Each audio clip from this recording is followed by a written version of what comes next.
New York City, 2019.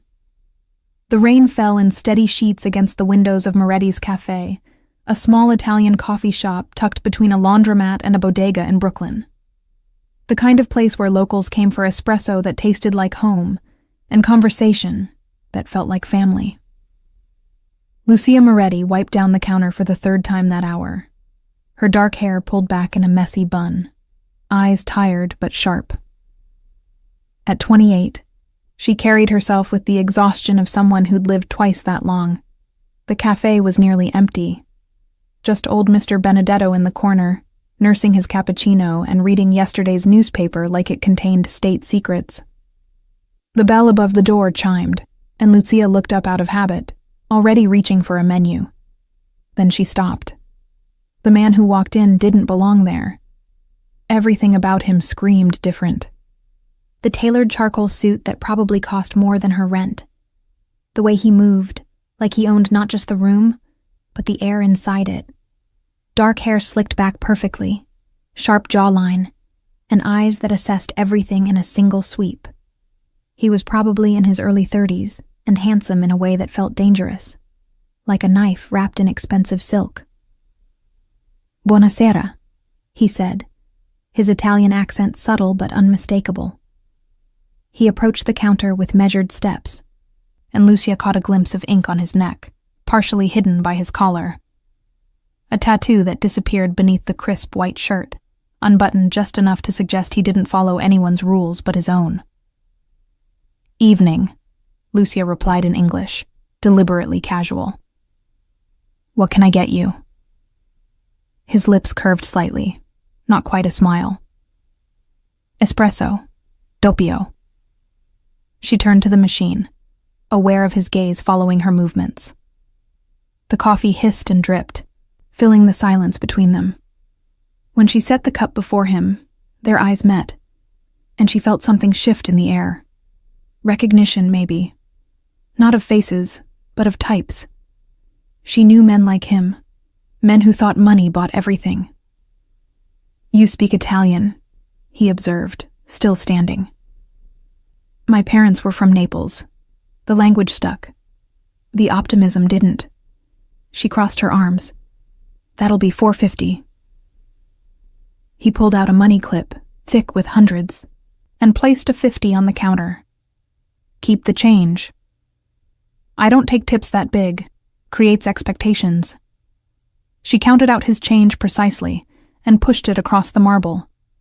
This time he did smile. A real one, and it transformed his face from intimidating to devastating. "Interesting. Most people would take the money." "Most people aren't me." Lucia returned to wiping the counter, dismissing him. He didn't leave. Instead, he sat at the bar, sipping his espresso with the appreciation of someone who knew good coffee. The rain continued its assault on the windows.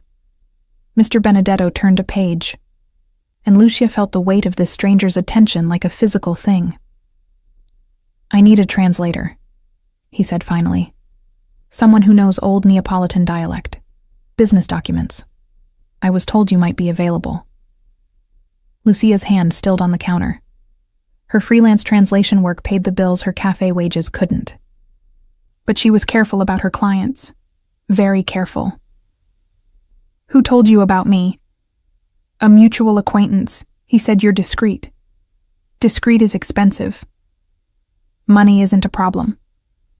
He reached into his jacket and pulled out an envelope. Inside was a document, yellowed with age, covered in cramped handwriting, and a stack of $100 bills. $2,000 for the translation, another $1,000 if you can do it by Friday. Lucia picked up the document, scanning the first few lines. Property transfers. Family names she recognized from the old neighborhood. The kind of paperwork that either settled estates or started wars. She looked at the man again. Really looked this time. The expensive watch glinting on his wrist. The gold chain just visible at his collar. The way his jacket hung perfectly, despite what she now suspected was a weapon underneath. "What kind of business are you in, mister?" "Caruso. Adrian Caruso." He held her gaze steadily, Import and export, right. And I'm the Queen of England. She pushed the envelope back across the counter. I don't work for criminals. I haven't been convicted of anything. His tone remained pleasant, but something harder entered his eyes. And you haven't heard my offer yet. I've heard enough. Take your money and your old documents and find someone else. Adrian Caruso didn't move. He finished his espresso, set the cup down with deliberate precision, and stood. For a moment, Lucia thought he'd leave. Then he leaned forward slightly, close enough that she could smell his cologne, expensive and subtle. You're right to be cautious, Miss Moretti. It's smart. But let me be clear about something. His voice dropped, not threatening, but absolutely certain. I came here because you're the best, and because someone told me you need money for your mother's medical bills, the kind of money that doesn't come from pouring coffee. Lucia's blood went cold, then hot. Who the hell do you think you are? Someone who pays very well for services rendered. Nothing illegal in a translation, is there? He straightened, adjusting his cufflinks. Think about it. You know where to find me. He left the envelope on the counter, including the $3,000, and walked out into the rain without another word. The bell chimed.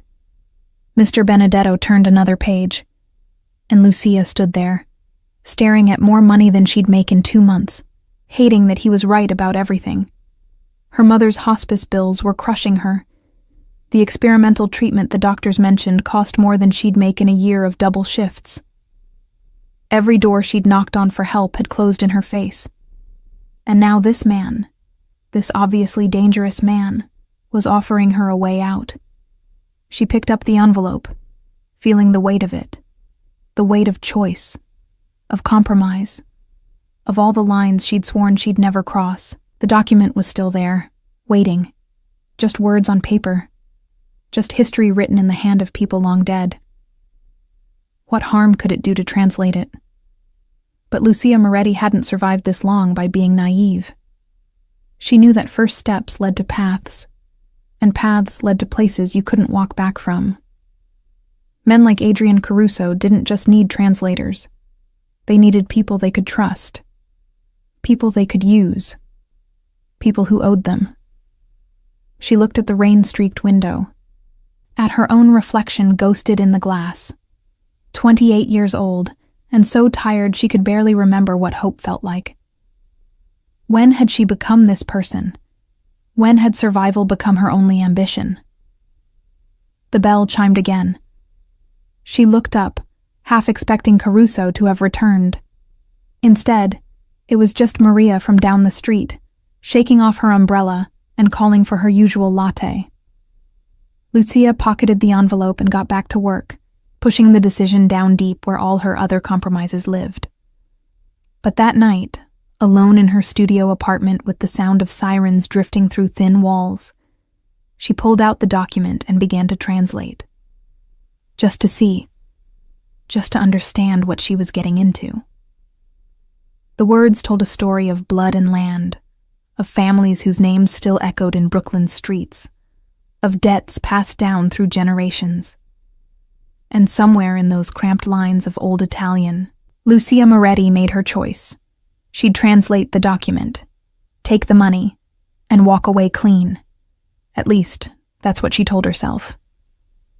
Friday came too fast and too slow. Lucia had spent 3 nights hunched over the document, cross-referencing dialects and historical records, making sure every word was precise. She prided herself on accuracy. If she was going to do this, she'd do it right.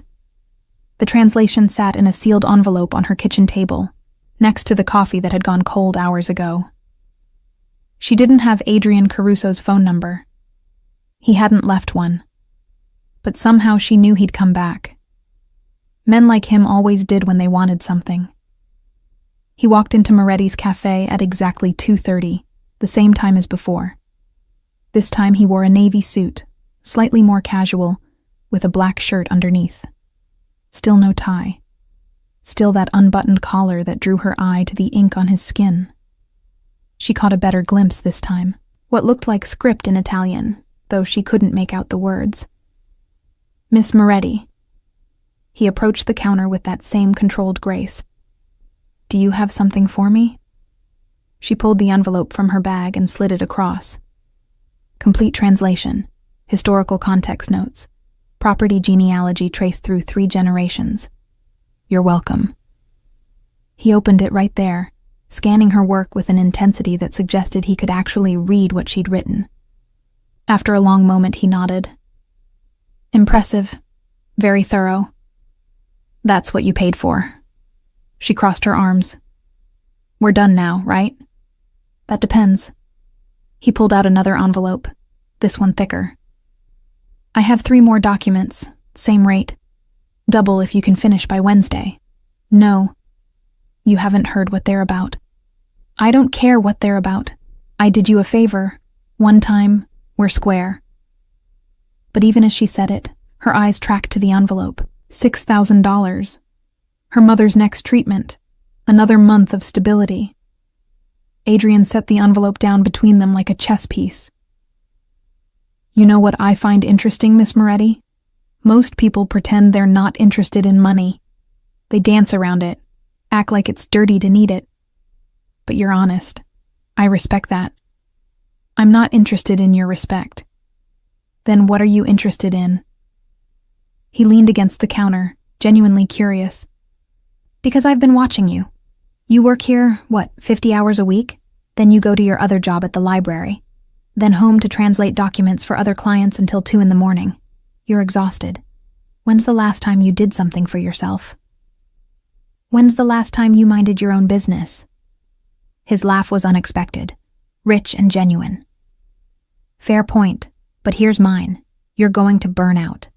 And when you do, what happens to your mother? What happens to all these people you're trying to take care of? Don't. Lucia's voice went hard. Don't you dare use her to manipulate me. I'm not manipulating. I'm offering you a solution. He pushed the envelope closer. 3 documents, simple translations, nothing illegal, just old paperwork that needs proper interpretation. You get paid well. I get accurate information. Everyone wins. Except I end up working for the mob. Import-export, remember. But his smile acknowledged the truth they both knew. Look, I'm not asking you to do anything wrong. I need a translator I can trust. Someone smart. Someone who won't sell information to the highest bidder. Someone with motivation to be discreet. You mean someone you can leverage. I mean someone who understands mutual benefit. He straightened. Think about it over the weekend. I'll be back Monday. If you're interested, we'll talk terms. If not, we part as friendly acquaintances who once shared good espresso. He left without ordering anything. The envelope remained on the counter, tempting and terrible. Lucia didn't touch it for a full minute.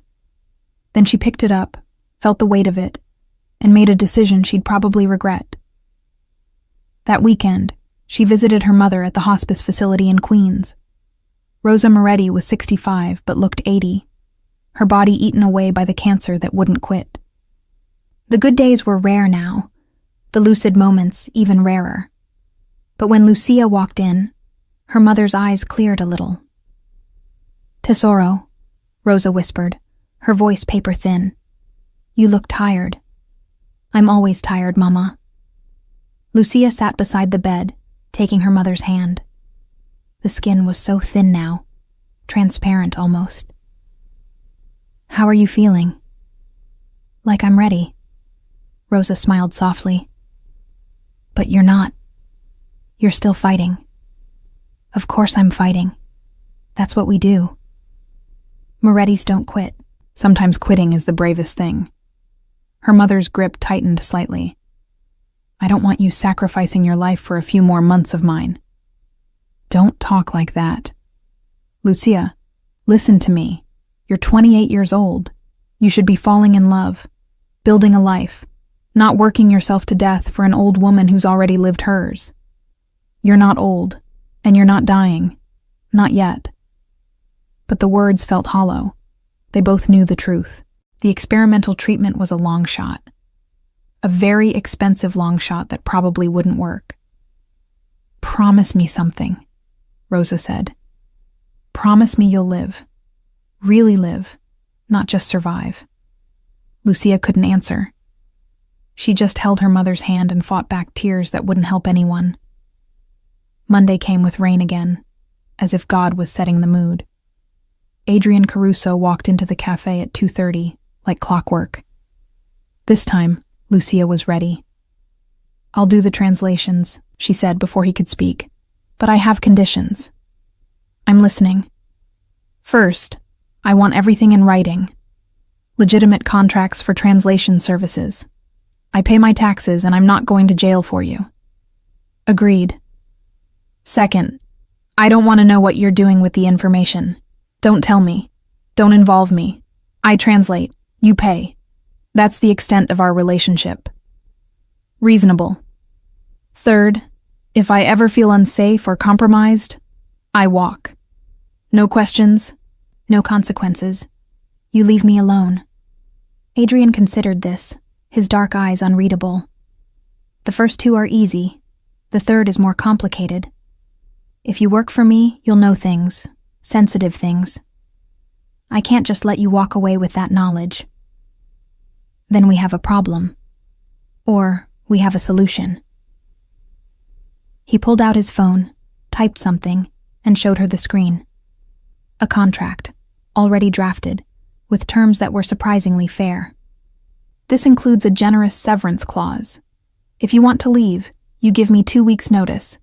You sign a non-disclosure agreement, and you walk away with 6 months' salary as a parting gift. Enough to ensure your silence doesn't need to be bought with threats.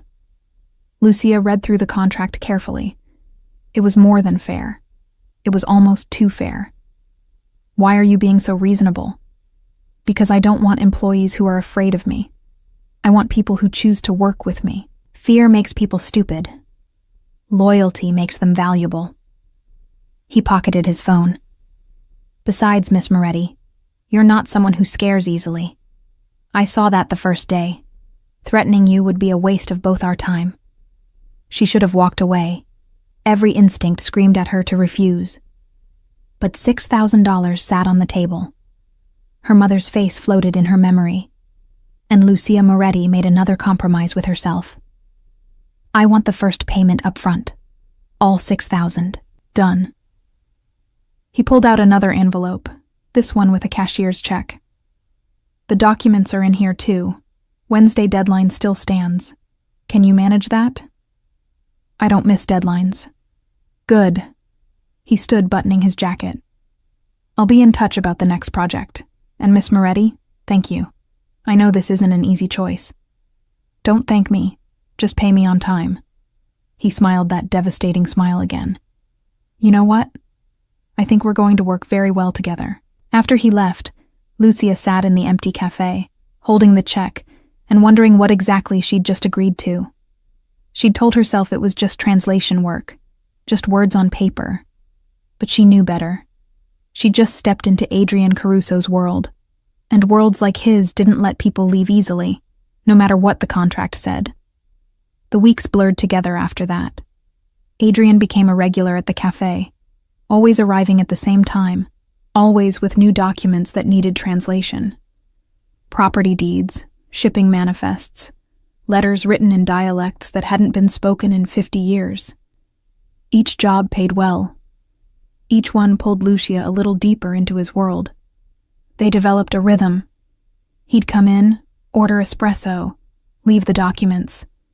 She'd translate them at night, leave them in a sealed envelope behind the counter. He'd pick them up the next day and leave payment. Efficient, professional, impersonal, except it wasn't impersonal. Not really. "You know," Adrian said one afternoon in late October, lingering longer than usual, "I've been coming here for 6 weeks and I still don't know anything about you. That's the point. We're not friends, Mr. Caruso." "Adrian, and why can't we be friends?" "Because you're my employer, and because I'm not stupid enough to think friendship means the same thing to you as it does to normal people." He laughed. "Normal. That's a word I haven't been called in years. He sipped his espresso, watching her over the rim. But you're right. I'm not normal. Neither are you, though. Excuse me? You're 28, single, no social media presence, no friends I can find. You work constantly, never take days off, and from what I can tell, your entire life revolves around your job and your mother. He set down his cup. That's not normal either. That's someone hiding. Lucia's jaw tightened. You've been investigating me? I investigate everyone I work with. It's not personal. It feels pretty damn personal. Fair enough. He had the grace to look slightly apologetic. But I'm curious. What are you hiding from? None of your business. Maybe not, but I'll tell you something anyway. He leaned forward, elbows on the counter. You remind me of someone, my sister. She was like you. Tough, proud. Worked herself to death trying to prove she didn't need anyone. His voice softened, just a fraction. She died when I was 19.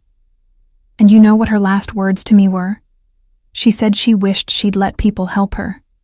She wished she'd trusted someone. Lucia's anger deflated slightly. I'm sorry about your sister, but I'm not her, and I'm not looking for a savior. Good, because I'm not offering salvation. I'm offering partnership. He straightened. I have a job coming up, bigger than the others. I need someone I can trust completely. Someone who won't sell me out if things get complicated. I want it to be you. What kind of job? The kind that pays $50,000. The number hit her like cold water. 50,000. Her mother's treatment, 6 months of security, a chance to breathe. What do I have to do? Come to a meeting. Translate in real time. High-level negotiations with some associates from Sicily. 3 hours, maybe 4. Then you walk away and never speak of it again. That's it? Just translate? Just translate. You'll be completely safe. I give you my word. Lucia studied him carefully. 6 weeks of working together had taught her a few things. Adrian Caruso was dangerous, yes, but he was also oddly honorable in his own way. He'd never lied to her, never pushed her beyond what she'd agreed to. Always paid on time, often more than promised. The man was a criminal, but he had a code. When?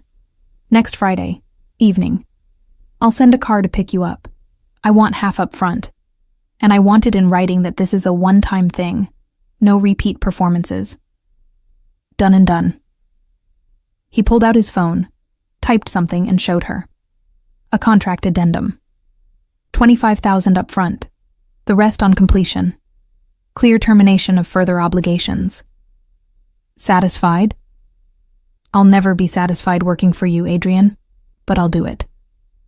His smile was slow and warm. There.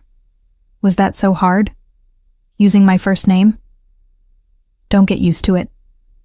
He left 20 minutes later, and that evening a messenger arrived with a cashier's check for $25,000. Lucia stared at it for a long time before depositing it. Blood money. She knew that's what it was. But it was also her mother's next 6 months of treatment. Of life. The week passed in a haze of anxiety. Lucia tried to prepare, studying Sicilian dialects, reviewing business terminology, anything to feel more in control. The night before the meeting, she barely slept. Friday evening, a black Mercedes arrived precisely at 7. The driver was professional and silent, taking her through Brooklyn streets to a restaurant in Queens. Not a fancy place, but old, established. The kind of spot where families had been eating for generations, and nobody asked questions about the private room upstairs. Adrian met her at the door. He wore a 3-piece suit tonight, charcoal gray with a dark burgundy tie. His hair was perfect, his presence commanding. He looked every inch the boss. You look nervous, he observed. I am nervous. I'm about to be in a room with actual mobsters. Businessmen, he corrected with a slight smirk. But yes, nervous is smart. Just remember, you're my translator. You're under my protection. Nobody will touch you. That's supposed to make me feel better? It should, because it's true. He offered his arm. Come, let's get this over with. The room upstairs was thick with cigar smoke and tension. 5 men sat around a table, all older than Adrian, all watching her with varying degrees of suspicion and interest. She recognized power when she saw it. These weren't street soldiers. These were the real players. Gentlemen, Adrian said in Italian, smooth as silk. This is Miss Moretti, my translator. She's here to help us understand each other. Nothing more. The oldest man, silver-haired and sharp-eyed, responded in rapid Sicilian. Too fast, deliberately testing her. Lucia translated without missing a beat. He says he's surprised you need a translator, considering your family connections to Palermo. He wants to know if you've forgotten the old language. Adrian's eyebrow raised slightly, impressed. Tell him I haven't forgotten anything, but I believe in clarity, especially when discussing matters of this importance. The meeting lasted 3 hours. Lucia translated shipping routes and payment schedules, territory disputes and profit percentages. She learned more about Adrian's operation in one evening than 6 weeks of translating documents. The scope of it was staggering. He wasn't just some local boss. He ran networks across 3 states, with connections spanning the Atlantic. And through it all, he was magnificent. Commanding, but diplomatic. Firm, but fair. Watching him negotiate was like watching a master conductor leading an orchestra. Every word precise, every gesture calculated. He controlled the room without ever raising his voice. Once, when one of the men made an inappropriate comment about her in Sicilian, thinking she wouldn't understand the dialect, Adrian's response was cold and immediate. Speak of her that way again and this meeting is over. Capiche? The man's face went pale. He nodded. Nobody said another word out of line. When it finally ended, handshakes and wine sealed the deal. Adrian escorted Lucia out personally, his hand light on her lower back. Protective. In the car ride back to Brooklyn, she finally exhaled. That was intense.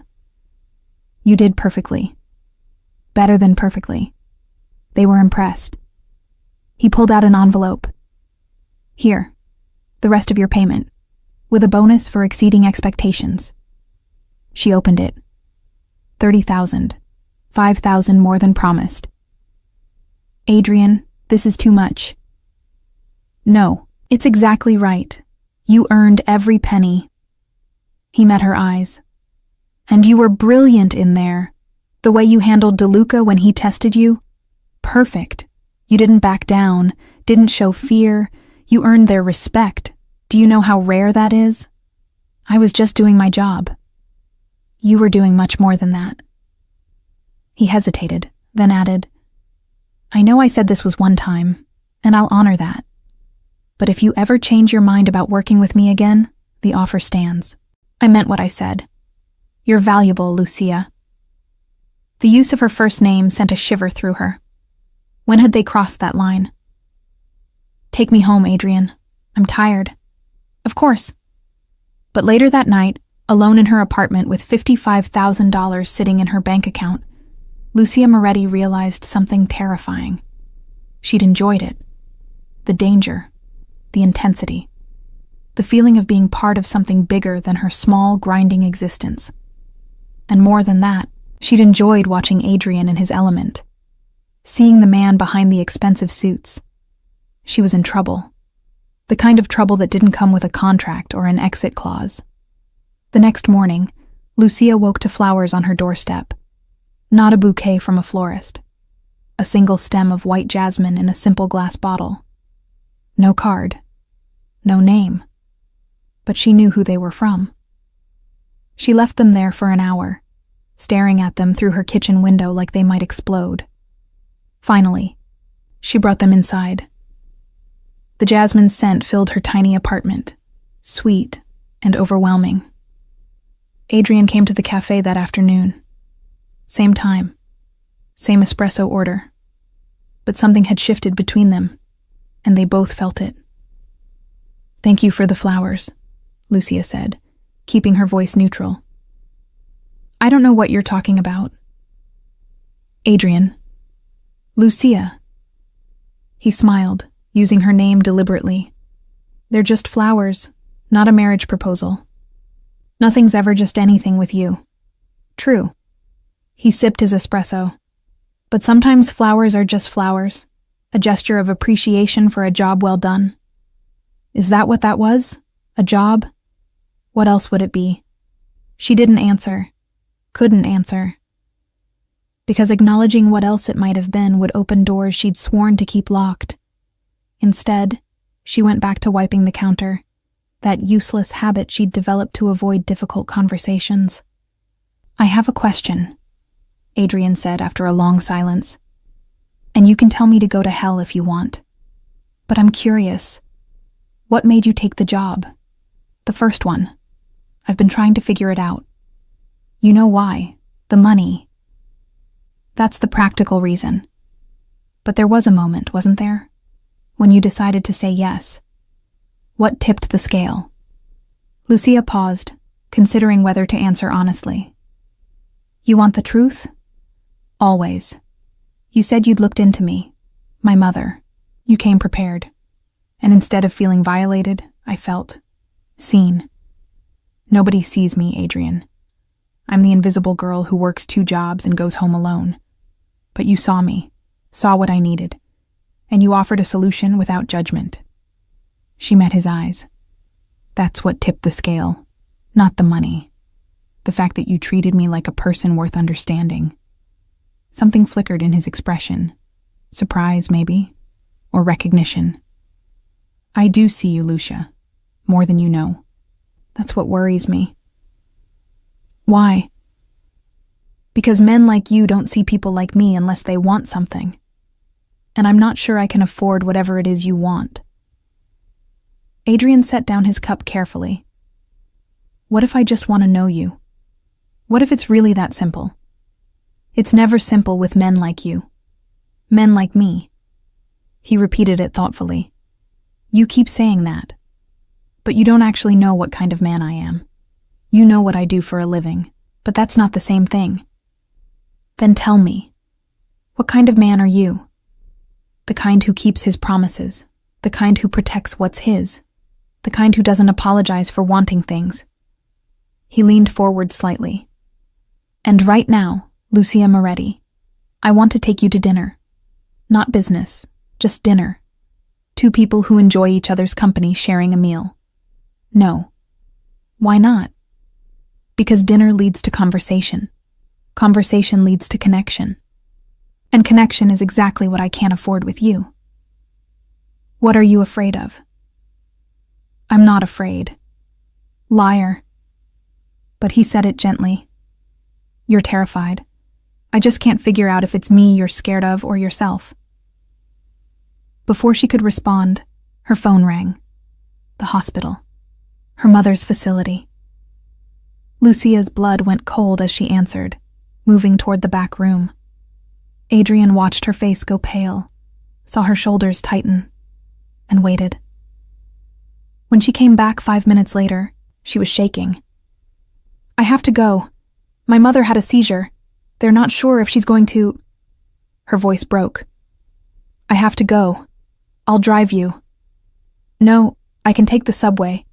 "Lucia." He was already standing, pulling out his phone. "My car's outside. Let me drive you. Please." She wanted to refuse, wanted to maintain her independence, her boundaries. But the thought of cramming onto a subway while her mother was dying was too much. She nodded. The drive to Queens took 40 minutes in traffic. Adrian said nothing, but his presence was steadying. When they arrived, he parked and started to get out. "You don't have to come in." "I know." He opened her door. "But I'm going to anyway." Rosa Moretti was conscious, but barely. The seizure had done damage. The doctors pulled Lucia aside, speaking in that careful, clinical way that meant bad news. Weeks, maybe. Days, possibly. The end was coming, and there was nothing more they could do. Lucia sat beside her mother's bed and held her hand, feeling it grow colder. Adrian stood by the door, silent and still, giving her space but not leaving. And somehow his presence helped, made the unbearable slightly more bearable. "Tesoro," Rosa whispered eventually, her eyes finding Lucia. "Who is that man?" "A friend, Mama. Just a friend. He looks at you the way your father looked at me, like you're the only person in the room." Rosa's smile was weak but genuine. "That's good. You should be looked at that way." "Mama, don't. I'm not going to be here much longer. Let me say what I need to say." She squeezed Lucia's hand with surprising strength. "Stop hiding. Stop being afraid. Live your life. Love someone. Let someone love you. Promise me." "Mama, promise me, Lucia." "I promise." The words came out broken, but they came. Rosa's eyes drifted to Adrian again. "Take care of my daughter. She's stubborn. She'll fight you. But take care of her anyway." Adrian stepped forward, his voice soft. "I give you my word, Signora Moretti." "Good." Rosa's eyes closed. "Good." They stayed for 3 more hours. Lucia talked to her mother, told her stories, held her hand. Adrian remained by the door, a quiet sentinel. When the nurses finally insisted Lucia needed rest, that she should go home and come back in the morning, she reluctantly agreed. In the car ride back to Brooklyn, she finally spoke. "Thank you for staying. You didn't have to do that." "Yes, I did. Why?" "Because you needed someone." He glanced at her. "And because I meant what I said. I want to know you, Lucia. The real you, not just the woman who translates documents for me." "Adrian, I can't. Not now. My mother is dying and I can't think about anything else." "I know. I'm not asking you to. I'm just asking you to let me help. Let me be here. No expectations, no obligations. Just let me be here." Something in his voice broke through her defenses. The sincerity. The gentleness she didn't know he was capable of. "Okay. Okay. Okay." She looked at him, really looked, and saw past the expensive suits and dangerous reputation. Saw a man who'd lost his sister and understood grief. A man who kept his promises. A man who'd spent 3 hours standing in a hospital hallway because she needed someone, and he'd decided to be that someone. But Adrian? "My mother was right. I am stubborn, and I will fight you." "I know." His smile was soft. "I'm counting on it." He drove her home, walked her to her door, and waited until she was safely inside before leaving. And as Lucia collapsed onto her couch, exhausted and emotionally raw, she realized something that should have terrified her, but somehow didn't. She was starting to trust Adrian Caruso, the Mafia boss, the dangerous man, the one person she should have kept at arm's length. She was starting to trust him. And worse, she was starting to want him there. Rosa Moretti died 3 days later, quietly in her sleep. Lucia was holding her hand when it happened. Adrian was in the hallway, having shown up that morning with coffee and sat in silent vigil without being asked. The funeral was small. Lucia had no other family, few friends, but the church was full. Half of Brooklyn's Italian community came to pay respects to the woman who'd run the neighborhood cultural center for 20 years. And in the back row, somber in a black suit, sat Adrian Caruso and 4 of his men. Quiet. Respectful. There because he'd asked them to be. At the cemetery, Lucia stood alone by the graveside after everyone else had left. The November wind cut through her thin coat, but she didn't move. Couldn't move. This was it. The last person who'd truly loved her, gone. She was alone now, completely alone. You're going to catch pneumonia. Adrian's voice came from behind her. He draped his coat over her shoulders. It smelled like him, expensive cologne and something else, something safe. I don't care. I know. But she would have cared. Your mother would have wanted you to take care of yourself. My mother wanted a lot of things. Most of them I can't give her now. Then give her the one thing you can. Keep living. Keep fighting. That's what she asked you to do, wasn't it? Lucia turned to look at him. Why are you here, Adrian? Really? Don't tell me it's about business or translation work. Why do you keep showing up? Because I can't stay away. The honesty in his voice was startling. I tried. After that first day in the cafe, I told myself I'd find another translator. Someone less complicated. Someone who didn't look at me like I was both the answer and the problem. But I kept coming back. For the espresso at first, I told myself. Then for the work. But really, I came back for you. That's not fair.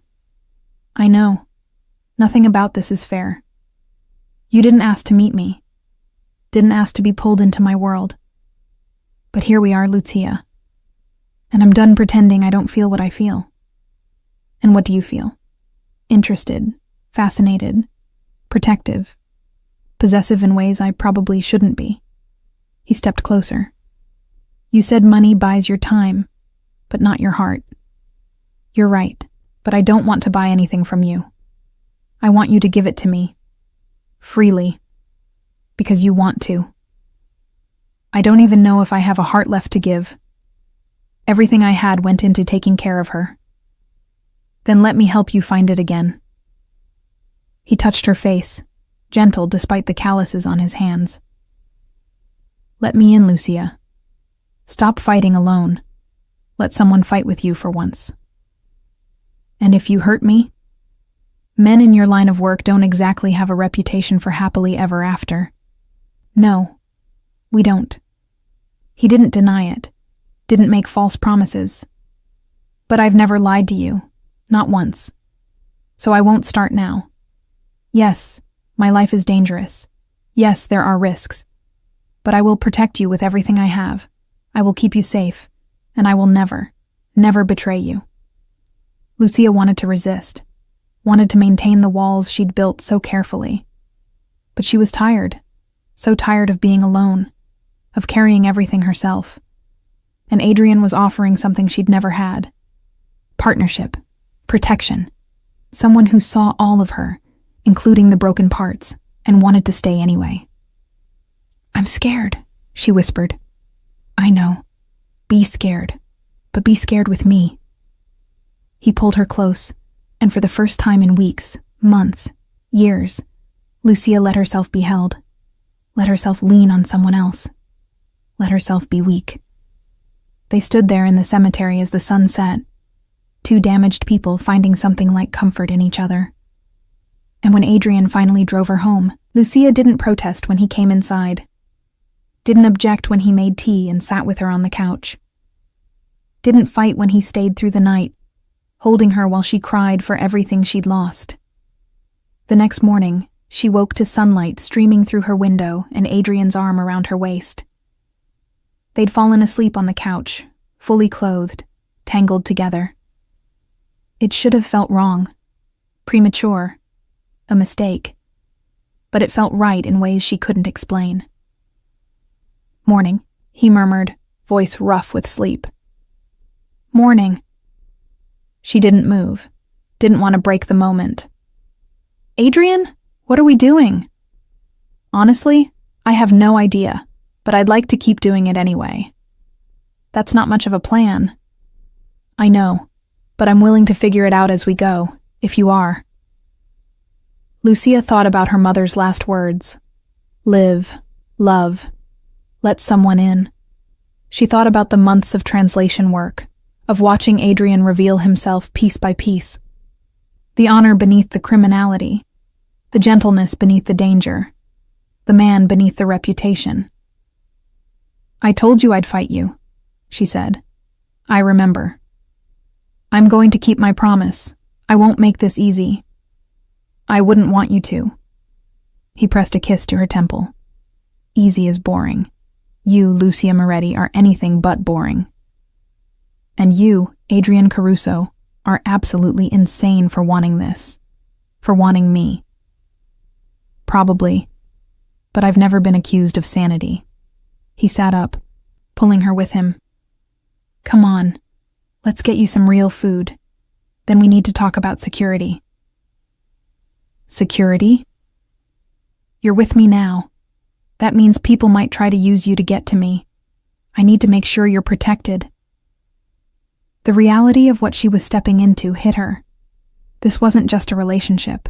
It was entering a whole new world. One with bodyguards and enemies and dangers she couldn't fully imagine. Second thoughts? Adrian asked, reading her expression. About a dozen, but I'm doing it anyway. Why? Because for the first time in my life, I'm choosing something I want instead of something I need. My mother would approve of that. She stood, pulling him up with her. But Adrian, if you ever lie to me, if you ever betray my trust, I will disappear so thoroughly you'll never find me. Understood? Understood. He pulled her close, his hands on her waist. And Lucia, if anyone ever threatens you, tries to hurt you, even looks at you wrong, I will end them. That's not a threat. It's a promise. You're mine now, and I protect what's mine.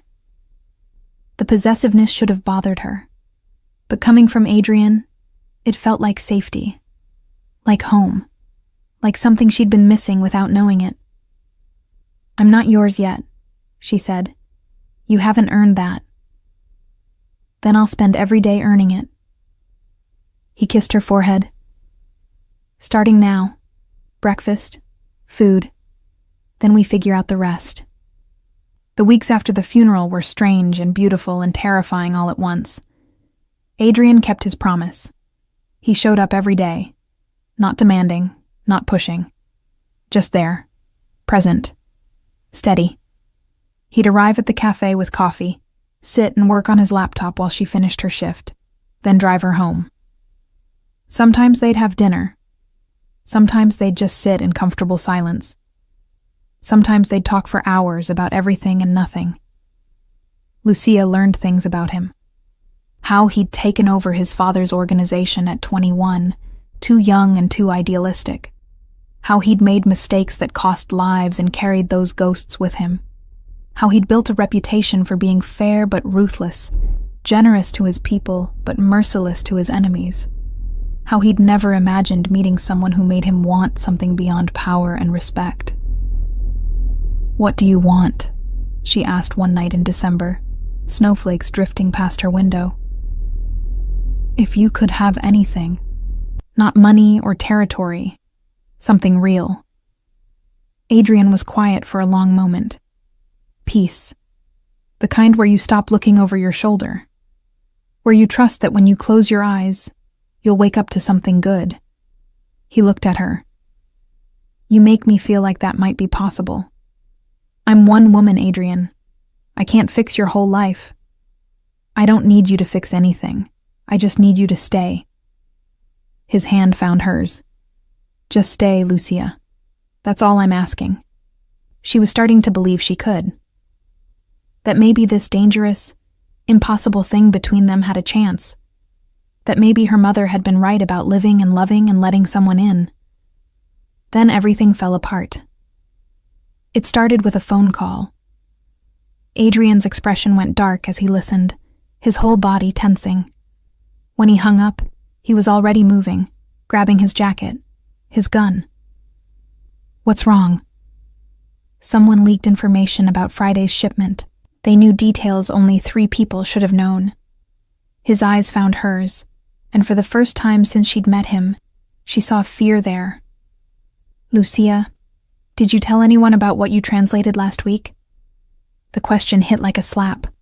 What? No, of course not. Are you sure? Think carefully. Anyone at all. Adrian, I signed a non-disclosure agreement. I don't talk about your business. Ever. Hurt bloomed in her chest. You think I betrayed you? I don't want to think that, but the leak happened right after you translated those documents. And you're the only outsider who saw them. I'm not an outsider. I thought I was... She stopped. What was she to him? His girlfriend? His employee? Something undefined that apparently didn't include trust. You know what? Get out. Lucia, get out. You stand here in my apartment and accuse me of betraying you? After everything? After you promised you'd never lie to me, that you'd protect me? Her voice broke.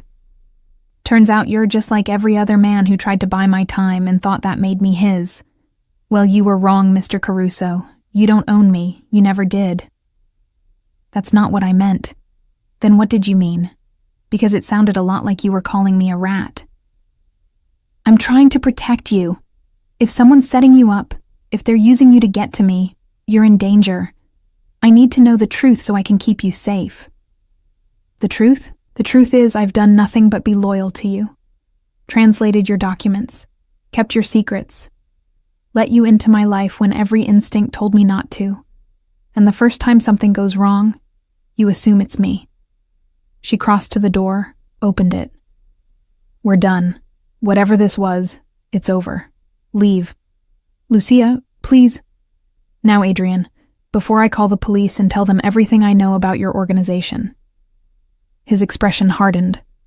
The vulnerability disappeared, replaced by the cold Mafia boss she'd seen that first day. Don't make threats you can't follow through on. Try me. They stared at each other across her tiny apartment, the distance between them suddenly vast. Then Adrian walked out without another word, and Lucia slammed the door behind him, sliding down to the floor as sobs overtook her. She'd been right. She'd been right to keep her walls up, to not trust, to protect herself. Because this was what happened when you let someone in. They broke you. The next 3 days were hell. Lucia threw herself into work, taking every shift she could get, translating until her eyes burned. She didn't sleep well, didn't eat much, just moved through the motions, numb and angry and heartbroken in ways she hadn't expected. Then, on the 4th day, 2 men showed up at the cafe. Strangers. Wrong in ways she couldn't articulate but felt in her bones. They sat in the corner, watching her. When she tried to call Adrian, her hands shaking, he didn't answer. She tried 3 more times. Nothing. The men followed her when she left work, followed her onto the subway, through the streets of Brooklyn, right to her apartment building.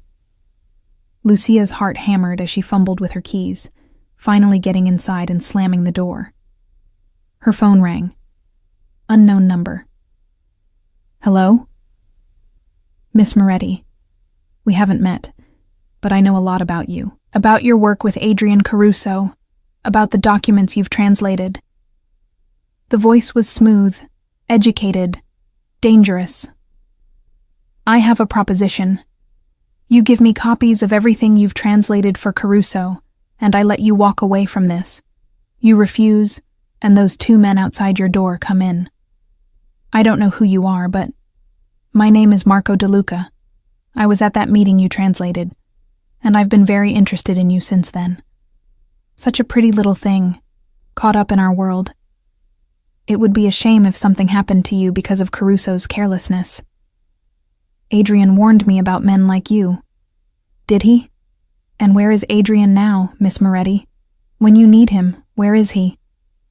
DeLuca laughed. He's not coming. He thinks you betrayed him. Why would he save you? Lucia's mind raced. The leak, the accusation. This had been a setup. DeLuca had engineered it all, turning Adrian against her so she'd be vulnerable. Isolated. I won't help you. Then you'll die. Simple as that. You have 10 minutes to decide. The line went dead. Lucia looked around her apartment, searching for anything she could use as a weapon. Found nothing useful. Her windows faced a brick wall. No escape that way. The men were outside her door. She was trapped. She tried Adrian one more time. It rang. Went to voicemail. Adrian, I know you don't trust me. I know you think I betrayed you. But I didn't. It was DeLuca. He set me up. And now he's here, and I'm trapped. And I don't know what to do. Her voice broke. I just wanted you to know that I meant everything I said. About us. About staying. I meant it all. She hung up, grabbed a kitchen knife, and positioned herself by the door. If they were coming in, she'd fight. Even if it was hopeless, she'd fight. The minutes ticked by. 5, 7, 9.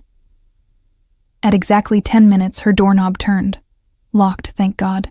Then came the sound of something being inserted into the lock. Professional. Efficient. They were picking it. Lucia raised the knife, hands trembling. The door burst open. But it wasn't DeLuca's men who came through. It was Adrian, flanked by 4 of his people, all armed, all lethal. His eyes found hers across the room, and the relief in his expression was staggering. Lucia. He was across the room in 3 strides, pulling her into his arms, the knife clattering from her hand. Christo, I'm so sorry. I'm so sorry. I should have trusted you. I should have known. Adrian, DeLuca confessed. We made him confess. He's been trying to undermine me for months. He used you to drive a wedge between us, hoping I'd push you away so you'd be vulnerable. His hands cupped her face. I almost let him win. I almost lost you because I was afraid. Because trusting people has gotten me hurt before. But I should have trusted you. I know who you are. I know you'd never betray me. The men outside, gone. My people handled it. You're safe, I promise. You're safe. Lucia sagged against him, adrenaline draining away and leaving her shaking. I thought you weren't coming. I will always come for you. Always. No matter what. Even if you hate me, even if you never want to see me again, I will keep you safe. That's my promise. He pulled back, looking at her seriously. But I need you to understand something. This is my world. This danger, these threats, they'll always be there. If you stay with me, this won't be the last time someone tries to use you against me. I can protect you. I will protect you with my life. But I can't make the risk disappear entirely. I know. And you're still willing to try? After everything? Lucia thought about her mother's words. About living. About loving. About taking chances on things that mattered. Do you remember what you said? That you wanted to buy every second I had? I remember. I told you money couldn't buy my heart, and it can't. But you, Adrian Caruso, you didn't buy anything. You earned it, slowly, one day at a time. One coffee, one translation, one moment of honesty. You earned it all. His smile was brilliant and rare, transforming his face. Does that mean what I think it means? It means I'm yours. Not because you bought me, not because I owe you, but because I choose it. I choose you, even with the danger, even with the complications. I choose this. She kissed him, pouring everything she felt into it. So yes, Adrian, you can have every second, every moment, all of it, but not because you paid for it, because I'm giving it to you. Amore mio, he whispered against her lips. You have no idea how long I've waited to hear you say that. Then don't make me regret it. No more doubting me. No more accusations. We trust each other, or this doesn't work. Complete trust, I swear it. He kissed her again, deeper this time. And in return, I give you everything I am, all of it, the good, the bad, the dangerous. It's all yours.